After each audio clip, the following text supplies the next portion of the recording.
welcome back. In this session, we are going to discuss about rubella. It is a continuation to the chapter Epidemiology of Communicable Diseases in PSM.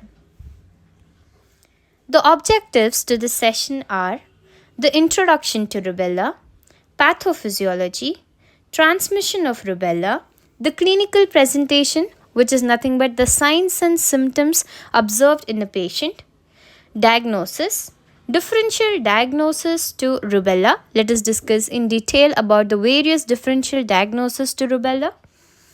The treatment aspect, how we can prevent and control rubella, a little general advice which has to be given to the patient, followed by the prognosis, and lastly the complications to rubella. Let us see, try to cover half of the topics in this video, and the part 2 will contain the remaining topics. Introduction. Rubella, also commonly known as German measles or 3-day measles. What is rubella? Rubella is nothing but German measles. German measles or 3-day measles. This is a very common infection which we see in childhood, which is caused by the rubella virus. The individuals who are affected with rubella will have some mild illness. The symptoms will include that low-grade fever, sore throat, swollen lymph node, and a characteristic rash. Clear? What is rubella? Rubella is also known as German measles, 3-day measles. It is caused by rubella virus. It is individuals infected will have the signs and symptoms. What are those? They are low-grade fever, sore throat, lymph nodes will be swollen, and there is a rash which is present all over the body.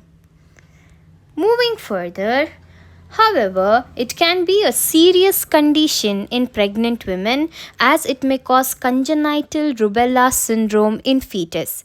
If the pregnant woman gets affected with rubella during her pregnancy, then the fetus can suffer with congenital rubella syndrome. So let us discuss about the congenital rubella syndrome. Very important. It could also be an MCQ in your PG entrance exams.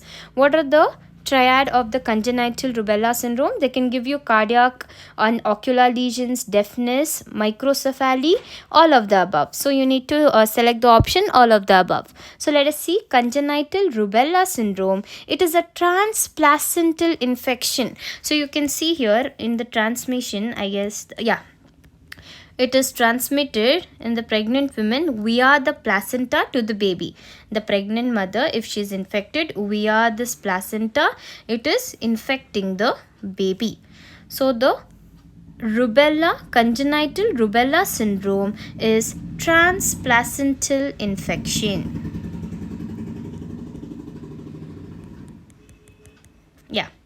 It is a transplacental infection of the fetus with rubella. It is usually in the first trimester of the pregnancy, especially when the mother during the first 3 months of her pregnancy, if she is infected with the rubella, then the baby usually suffers with congenital rubella syndrome. It is a consequence of the maternal infection. It is resulting in various developmental abnormalities in the newborn infant. So once the infection spreads from the mother via the placenta to the baby, then the baby suffers with various abnormalities, congenital. The baby suffers from various congenital, inborn, newborn, they are congenital abnormalities. What are those congenital abnormalities which are observed? They are ocular lesions and cardiac lesions, deafness, microcephaly. There is a microcephaly, mental retardation. The development is delayed. There is mental retardation, generalized growth retardation. Mentally as well as physically there is retardation.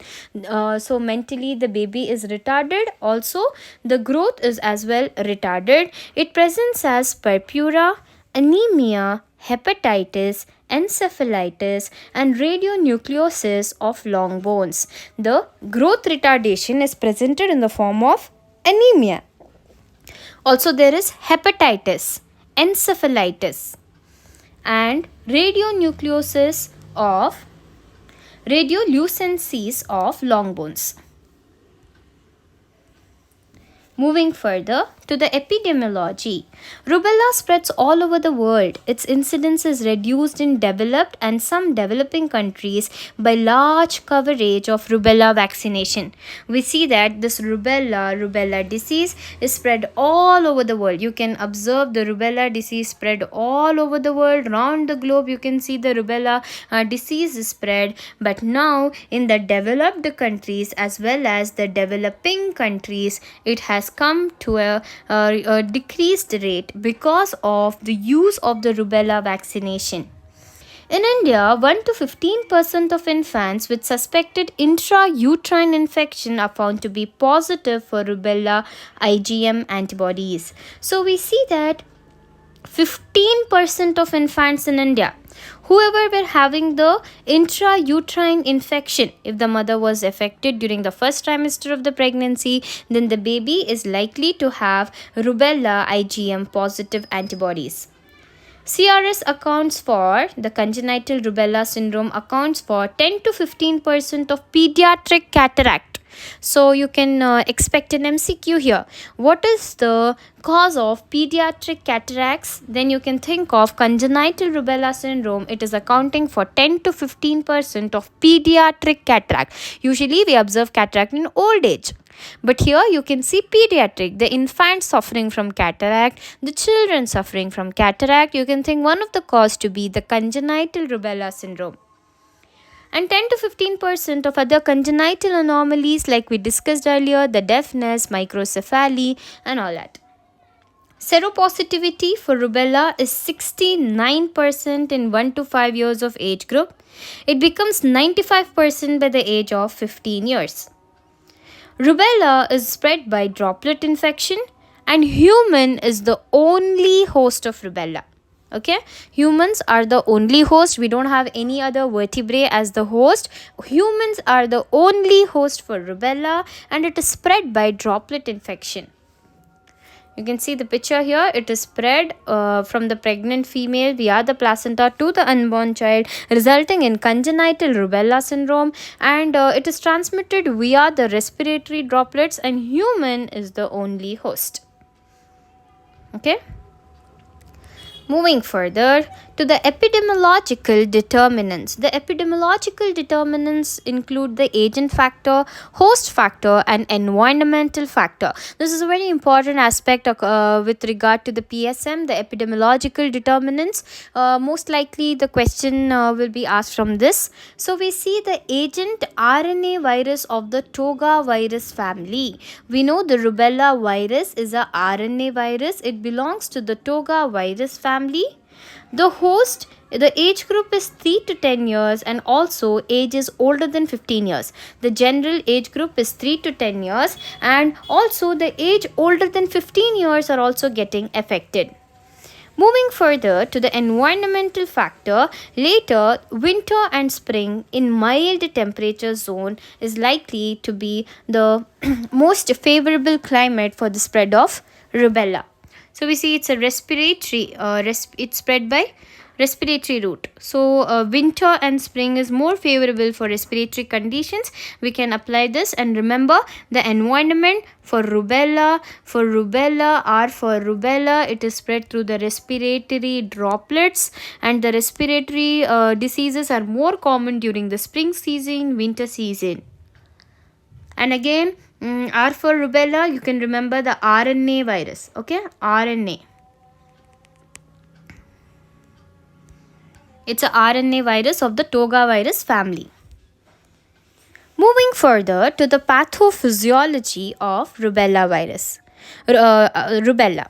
So what happens? The rubella virus will get transmitted via, it's a question to you guys. Do you know how the rubella virus get transmitted? It gets transmitted via the respiratory droplets. Now the infected cells in the upper respiratory tract and it will enter the upper respiratory tract. Okay. The virus has entered the upper respiratory tract and it will infect the cells. It is infecting the cells in the upper respiratory tract. The virus is multiplying and it is extending into the regional lymph nodes. Okay, from there it is extending to the regional lymph nodes. So the lymph nodes, it is extending to the regional lymph nodes. Virus replicates in the nasopharynx. The further replication is occurring in the nasopharynx. Okay. Infection is established in the skin, then later it spreads to the skin, other tissues, including the respiratory tract. It includes the respiratory tract and the skin and the other organs.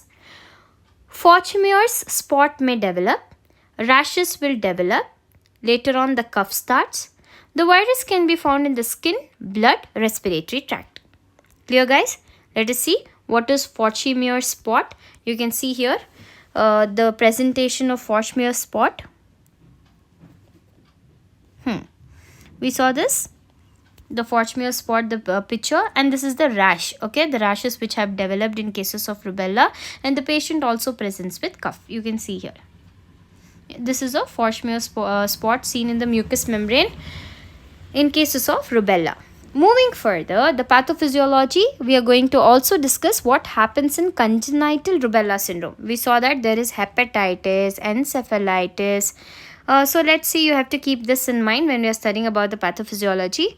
So rubella virus infection in the early weeks of pregnancy. The previous one, I guess we just need a quick revision for the pathophysiology. Let me just quickly revise. The rubella virus, okay, respiratory route, okay, it is entering the respiratory route, and the respiratory droplets, it will get multiplied in the upper respiratory tract. The virus will multiply, then it will enter the regional lymph nodes, and the lymph nodes will get affected. Then it will also replicate in the pharynx and nasopharynx. Infection is established in the skin and other tissues, then later it will spread to the skin, okay, from the nose to the nasopharynx and to the skin and the other organs. Clear, guys? And we have this characteristic Forchmeyer's spot in rubella and this typical rashes. So the pathophysiology in congenital rubella syndrome, to study that, you remember the cardiac lesions, ocular lesions, mental retardation, they have hepatitis, encephalitis, anemia, radiolucencies of long bones. Okay, so we see the pathophysiology, how all of this is occurring. The congenital rubella syndrome, what happens in it, the rubella virus infection in the early weeks of pregnancy, in the first trimester, what happens, the rubella virus infection is seen in the early weeks of the pregnancy.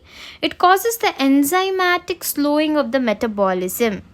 So we see there is enzymatic slowing of the metabolism. What happens in enzymatic slowing of metabolism? It is a process in which the cells are decreasing the amount of an enzyme.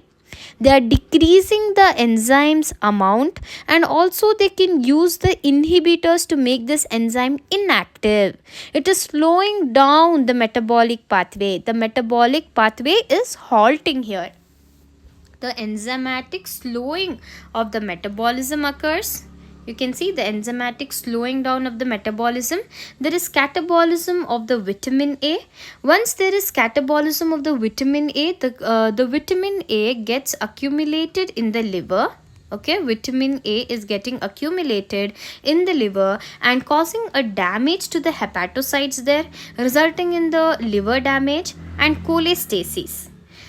Once there is a damage to the hepatocytes in the liver, it is causing the spillage of the retinoic acids present in the bile, and there is leakage of retinyl esters into the circulation from the damaged hepatocytes. Also, they are causing a damage to the mitochondria. There is apoptosis and alterations in the DNA, resulting in congenital rubella syndrome. Okay, that is the reason the patient presents with hepatitis, hepatomegaly, etc.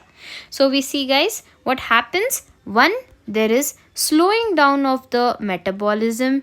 2, there is catabolism of vitamin A, its accumulation in the liver. Once the vitamin A gets accumulated in the liver, it is causing a damage to the hepatocytes.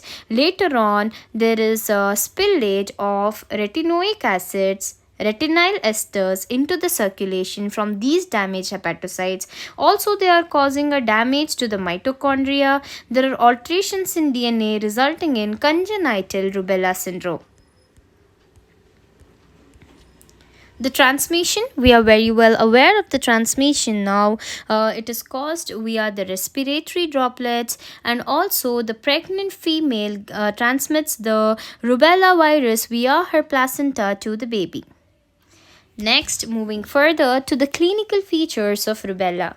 In children, the rash generally first appears on the face, then it starts spreading to the rest of the body and lasts about 3 days. So the rashes are first appearing on the neck and the face, then they start getting scattered all over the body. You need to have a clear picture of this captured in your memories. The rash is first appearing on the neck and face, then it is scattered all over the body. Clear, guys? First remember our rubella first appears rubella first appears on the face, rubella then appears on the neck. Okay, face and neck, first appears on the face and neck is the rubella rash, and later it starts spreading all over the body. 1 to 5 days before the appearance of rash, there will be fever. So we see the rashes also last about 3 days. Prior to the appearance of this rashes, there will be low-grade fever, headache, mild pink eye. There could be conjunctivitis, general discomfort, swollen and enlarged lymph nodes, and running nose. Clear, guys? What is it? How can you remember? We can easily remember fever, headache, running nose, pink eyes. These are the common symptoms, right?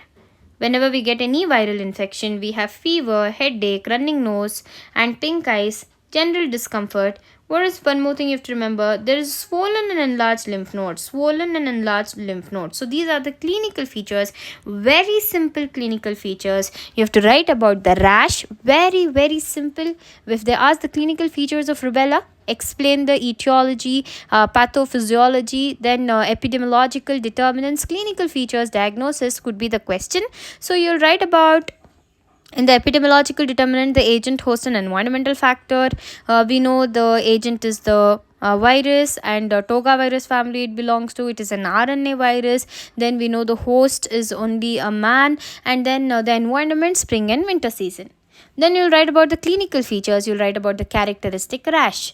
The rash is first appearing on the face and the neck. It will last about 3 days. Then the rash appears all over the body. And 1 to 5 days prior to the appearance of rash, the patient will have fever, headache, running nose, pink eyes, general discomfort, and also the swollen and enlarged lymph nodes.